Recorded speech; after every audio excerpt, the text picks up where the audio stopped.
अस्सलाम वालेकुम। सोचिए आप एक फ्रीलांसर हैं और प्रोफेशनल हैं और मलेशिया में कुछ महीने, कुछ दिन, कुछ साल भी कहा जा सकता है रहना चाहते हैं और आप इंटरनेट पर सर्च करते हैं तो आपको दो ऑप्शन सामने आते हैं। पहला प्रोफेशनल विजिट पास, दूसरा डिजिटल नोमैड वीज़ा। अब आज बहुत से लोगों के मैसेज आते हैं। पहले मैंने डिजिटल नोमैड, मैं खुद वीज़ा लगवाया हुआ है, तो बहुत से लोगों के मैसेज आते हैं कि ये है क्या। आज मैं आपको दोनों का बताऊंगा, प्रोफेशनल विजिट पास क्या होता है और डिजिटल नोमैड वीज़ा क्या होता है जो दुनिया में पॉपुलर हो चुका हुआ है। आज इन दोनों के बारे में डिफरेंसेस बताऊंगा आपको। तो आज की वीडियो में मैं कंपेयर करूंगा मलेशिया प्रोफेशनल विजिट पास वर्सेस डिजिटल नोमैड वीज़ा।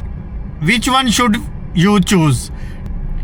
अगर आप फ्रीलांसर्स हैं, रिमोट वर्क करते हैं, इंटरनेशनल ट्रैवल या मलेशिया अपॉर्चुनिटी में इंटरेस्ट रखते हैं तो चैनल को सब्सक्राइब करें। यहाँ आपको मिलती है लेटेस्ट और प्रैक्टिकल इन्फॉर्मेशन। आजकल रिमोट वर्क और फ्रीलांसिंग जो दुनिया भर में रिपीटली ग्रो कर रही है, हर जगह, हर मुल्क में बहुत से प्रोफेशनल ऐसी कंट्रीज़ की तलाश में होते हैं जहां वो लोग लीगली भी रह सके, कानूनी तौर पे रह सकें और अपना ऑनलाइन काम जो है कंटिन्यू कर सकें। मलेशिया भी डिजिटल इकॉनमी और इंटरनेशनल टैलेंट को अट्रैक्ट करने की ख्वाहिश कर रहा है, क्योंकि मलेशिया ने समझ लें कि एक दो सिटीज़ हैं उनको बिल्कुल डिजिटलाइज्ड कर दिया हुआ है कि वहाँ पे इस तरह के नोमैड जो वीज़ा पे आते हैं और जो फ्रीलांसर हैं वो आके इजीली काम कर सकें। लेकिन एक बात आपको बताऊं कि हर जितने भी वीज़ा कैटेगरीज़ हैं ना, उनका जो पर्पज़ होता है वो अलग होता है। सेम पर्पज़ किसी वीज़े का नहीं होता। इसलिए अप्लाई करने से पहले आपको डिफरेंसेस सभी वीज़ों का पता होना चाहिए, फिर आप अप्लाई करें। अब मैं पहले नंबर पे आता हूँ, प्रोफेशनल विजिट पास क्या होता है, इसके बारे में आपको डिटेल से बताता हूँ। ये आमतौर पर उन प्रोफेशनल के लिए ये पहचाना जाता है, ये वाला वीज़ा जो होता है, ठीक है, प्रोफेशनल विजिट पास, के जो लोग मलेशिया में शॉर्ट टर्म असाइनमेंट मिली हो या कुछ फोटोग्राफी करनी हो या कोई आगे महीना, 2 महीने, 3 महीने का काम करना हो, उनके लिए बहुत अच्छी चीज़ है ये जो सोशल प्रोफेशनल विजिट पास है। मिसाल के तौर पे कंसल्टेंट आ जाता है, इसमें ट्रेनर आ जाता है जो महीना, 2 महीने, 3 महीने, 6 महीने की ट्रेनिंग लेने आते हैं। इसके अलावा टेक्निकल एक्सपर्ट आ जाते हैं, तो इसके अलावा प्रोजेक्ट स्पेशलिस्ट आ जाते हैं इनमें। और ये लोग जो होते हैं, ये अक्सर जो लोग ज़्यादातर ये वीज़ा यूज़ करते हैं वो मलेशियन ऑर्गेनाइजेशन या किसी बड़ी कंपनी, मल्टीनेशनल कंपनी, उनका कोई कुछ प्रोजेक्ट होते हैं जो वो पूरे करने यहाँ आते हैं। प्रोफेशनल विजिट पास का focus generally temporary professional activities के लिए होता है और ये जो लोग होते हैं इनको लॉन्ग टर्म वीज़ा नहीं चाहिए होता, इनको शॉर्ट टर्म चाहिए होता है और ये जो वीज़ा है इनके लिए बेस्ट होता है।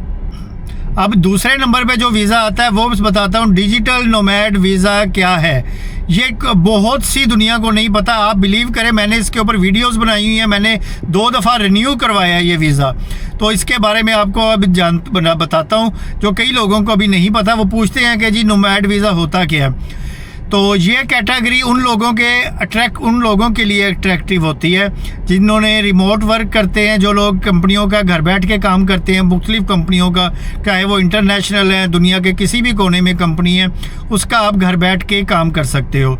तो ये रिमोट वर्क होता है। और इसके अलावा फ्रीलांसर जो हैं मेरी तरह के, वो उनके लिए बेस्ट है, बहुत बेस्ट है ये वीज़ा। तीसरे नंबर पे ऑनलाइन बिजनेस जो चलाते हैं उनके लिए भी ये वीज़ा बेस्ट है। उन्होंने ऑनलाइन काम करना होता है, वो घर बैठ के, ऑफिस में बैठ के, कैफेटेरिया में बैठ के, बीचेस में बैठ के लोग कर रहे होते हैं। आप बिलीव करेंगे इस बात को। इंटरनेशनल और एक जो होता है चौथे नंबर पे, इंटरनेशनल क्लाइंट के साथ काम करते हैं। मतलब कि आप यहाँ बैठ के मलेशिया में अमेरिका के लिए काम कर रहे हो, जिस तरह मतलब कि कुछ वेबसाइट भी हैं उन पे भी फ्रीलांसर जिस तरह काम कर रहे हैं, ये वो चीज़ आ जाती है। सबसे ये जो अहम बात है वो है जी डिजिटल नोमैड वीज़ा का कॉन्सेप्ट। ये नहीं है कि आप मलेशिया में बैठ के दुनिया के किसी कोने में भी अगर आप रिमोट वर्क कर रहे हो तो मलेशिया में बैठ के इजीली तरीके से कर सकते हो, क्योंकि इसके लिए आपको इंटरनेट बहुत फास्ट चाहिए होता है। दूसरे नंबर पे डिजिटल वो सारा एटमॉस्फेयर होना चाहिए जो मलेशिया में मिलता है। यानी आप एम्प्लॉयर या क्लाइंट मलेशिया के अंदर होना ज़रूरी नहीं होता इसके लिए आपका जो क्लाइंट्स हैं वो भी दुनिया के किसी भी कोने में अगर बैठा है तो आप उसके साथ काम कर रहे हो। अब पॉइंट नंबर 3 बताता हूँ, कौन सा ऑप्शन फ्रीलांसर के लिए सबसे अहम हो सकता है। अगर आप ग्राफिक डिज़ाइनर हैं, आप वीडियो एडिटर हैं, आप वेब डेवलपर हैं, आप कंटेंट राइटर हैं, डिजिटल मार्केटर हैं और आप ऑनलाइन क्लाइंट के साथ काम करते हैं तो डिजिटल नोमैड वीज़ा बाकी वीज़ों से ज़्यादा रेलेवेंट हो सकता है आपके काम के लिए। लेकिन अगर आपको किसी मलेशियन कंपनी ने शॉर्ट टर्म प्रोफेशनल प्रोजेक्ट के लिए इनवाइट किया है तो प्रोफेशनल विजिट पास आपके लिए बहुत ज़्यादा सूटेबल हो सकता है। यहाँ सबसे इम्पोर्टेंट बात यह है कि आपका एक्चुअल पर्पस क्या है। वही बात आ गई पहले वाली कि आपका पहले पर्पस बताना चाहिए, किस पर्पस के लिए आपको शॉर्ट टर्म या लॉन्ग टर्म वीज़ा चाहिए। वीज़ा कैटेगरी हमेशा ट्रैवल और वर्क पर्पस के मुताबिक चूज़ करनी चाहिए इंसान को, क्योंकि कुछ लोग विजिट पे आते हैं, काम कुछ और करते हैं, कुछ लोग किसी और वर्क वीज़े पे आते हैं, कैटेगरी पे आते हैं, किसी और कैटेगरी में काम करते हैं, तो ये इलीगल होता है। इसके लिए हमेशा मुश्किलें पेश आती हैं उस बंदे को। अब मैं आपको पॉइंट नंबर 4 बताता हूँ। लाइफस्टाइल के हवाले से दोनों कैटेगरी डिफरेंट सिचुएशन और सपोर्ट करती है। अगर आपने डिजिटल नोमैड अक्सर कैफ़ेज़ से काम करते हैं, ज़्यादातर जितने भी यहाँ पे मैं देखता हूँ ना कैफ़ेटेरिया में, मैकडोनल्ड, KFC या मुख्तलिफ कैफ़े शॉप में, तो यही बैठे होते हैं डिजिटल नोमैड वाले। और ये जो नोमैड वीज़े वाले होते हैं ये ज़्यादातर वर्किंग स्पेस पर भी काम करते हैं, जो मतलब कि यहाँ पे ऑफिसेज होते हैं उनमें आपको टेबल दी जाती है, चेयर दी जाती है, उस पे भी ज़्यादातर जो नोमैड वीज़े वाले ही बैठते काम करते हैं, कोवर्किंग स्पेस कहा जाता है उनको। इसके अलावा डिफरेंट सिटी एक्सप्लोर करते हैं, मतलब कि मलेशिया आए हैं, कभी किसी शहर में चले गए, महीना 10 दिन रह लिया, कभी किसी शहर में चले गए, महीना 10 दिन रह लिया। एक तो वो ट्रैवल करते रहते हैं, दूसरा अपने काम को एंजॉय करते रहते हैं। मलेशिया में कोलमपुर, पिनांग, लंकावी जैसे लोकेशन इस डिजिटल नोमैड वीज़े के लिए बेहतरीन डेस्टिनेशन हो सकती है। और दूसरे नंबर पे जो प्रोफेशनल विजिट पास होल्डर का फोकस अक्सर जो होता है वो स्पेसिफिक असाइनमेंट या कंपनी